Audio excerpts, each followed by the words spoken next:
MP board संस्कृतम Surabhi कक्षा षष्ठी। अब हम एमपी बोर्ड कक्षा 6 की संस्कृत पढ़ते हैं। प्रथमः पाठः, पहला पाठ स्वर परिचयः, स्वरों का परिचय। स्वरः, देखिए अक्षर दो प्रकार के होते हैं, स्वर और व्यंजन। तो अभी हम स्वरों के विषय में पढ़ रहे हैं। छोटा आ, इसको बोलते हैं अ। अश्वः, आ से बना अश्वः। और जब बड़ा आ होगा तो कैसे बोलेंगे? आ, इससे बनेगा आम्रम। दोनों के उच्चारण में अंतर थोड़ा सा है।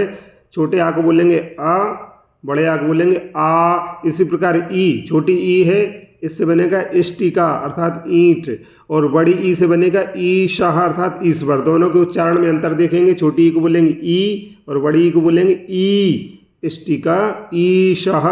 इसी प्रकार ऊ, छोटा ऊ तो बोलेंगे ऊ से बना उष्ट्रः अर्थात ऊंट। और बड़ा ऊ से ऊणः अर्थात ऊन। छोटे ऊ को ऊ, बड़े ऊ को ऊ। अब आएगा री से बनेगा ऋषि। ए से एणः हिरण, ऐ से ऐन्द्रजालिकः जादूगर, ओ से ओष्ठव होंठ, औ से औषधम दवा। अब व्यंजनानि व्यंजन पढ़ेंगे। का से कमलम कमल, खा से खड़गः तलवार, गा से गणेशा गणेश, घा से घटः घड़ा।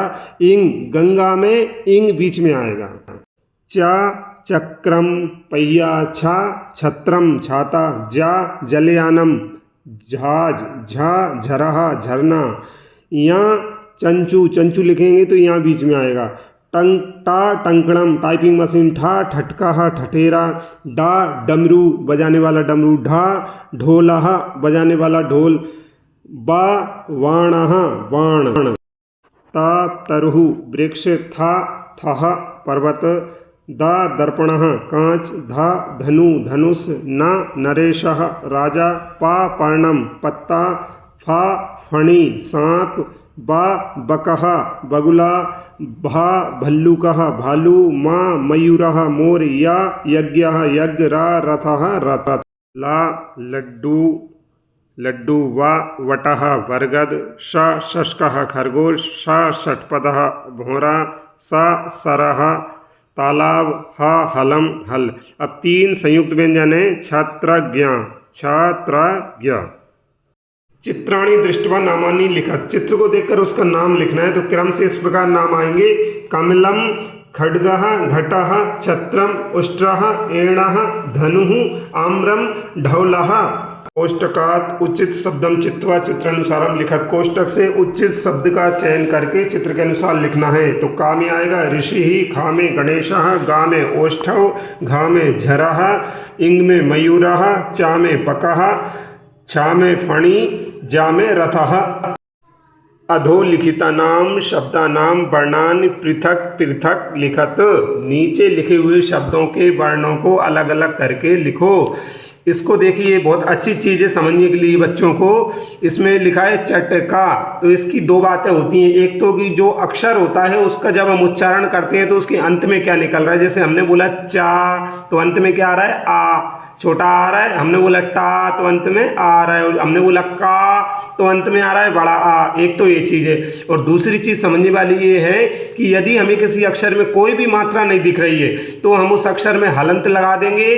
अलंत लगाने से वो आधा हो जाएगा। हलंत लगा देंगे और फिर धन लिखकर प्लस लिखकर आगे एक आ लिख देंगे अगर कोई मात्रा नहीं है। तो देखिए, चटका के चा में कोई मात्रा नहीं दिख रही तो चा में हलंत लगाया, धन आ लिख दिया। छोटा आ लिखना याद रखना है ना। फिर टा है, टा में कोई मात्रा नहीं है तो धन, टा में हलंत लगाया, धन आ अलग कर दी। जब कोई मात्रा नहीं दिख रही किसी अक्षर में तो उसमें से एक छोटा आ अलग हो जाएगा। फिर अब का है, का में मात्रा दिख रही है बड़े आ की, तो पहले का में हलंत लगेगा और फिर बड़े आ की मात्रा के लिए बड़ा आ, ऐसा कैसा लिख देंगे। अब आगे देखिए, नरेश लिखा है, नरेश। हाँ, नरेश के नाम में कोई मात्रा दिख रही है? नहीं दिख रही है तो नाम में हलंत लगाएंगे, आ अलग कर देंगे। नाम में हलंत, धन आ, फिर धन। अब राय, रा में मात्रा दिख रही है तो रा में हलंत लगाएंगे और जो मात्रा है वो मात्रा लिख देंगे। रा में हलंत, धन, ए दिख रहा है, ए की मात्रा है ना तो ए लिख देंगे ऐसा कैसा। धन, फिर शाह में कोई मात्रा नहीं दिख रही है तो शाह में हलंत लगाया और धन आ और उसके अंत में विसर्ग था तो विसर्ग ऐसा कैसा हो जाएगा। ऐसे ही पत्रम है, पत्रम के पा में कोई मात्रा नहीं दिख रही है तो पा में हलंत लगाया, धन आ। उसके बाद अब त्र, हमें पता है त्र कैसे बनता है। त्र बनता है ता में हलंत लगाया, धन रा में हलंत लगाया, धन आ। और उसके बाद फिर माँ में पहले से ही हलंत है तो हलंत वाला माँ ऐसा कैसा लिख देंगे। अब लिखा है दर्पणः, तो दा में कोई मात्रा नहीं है, दा में हलंत लगाया, धन आ लिखा।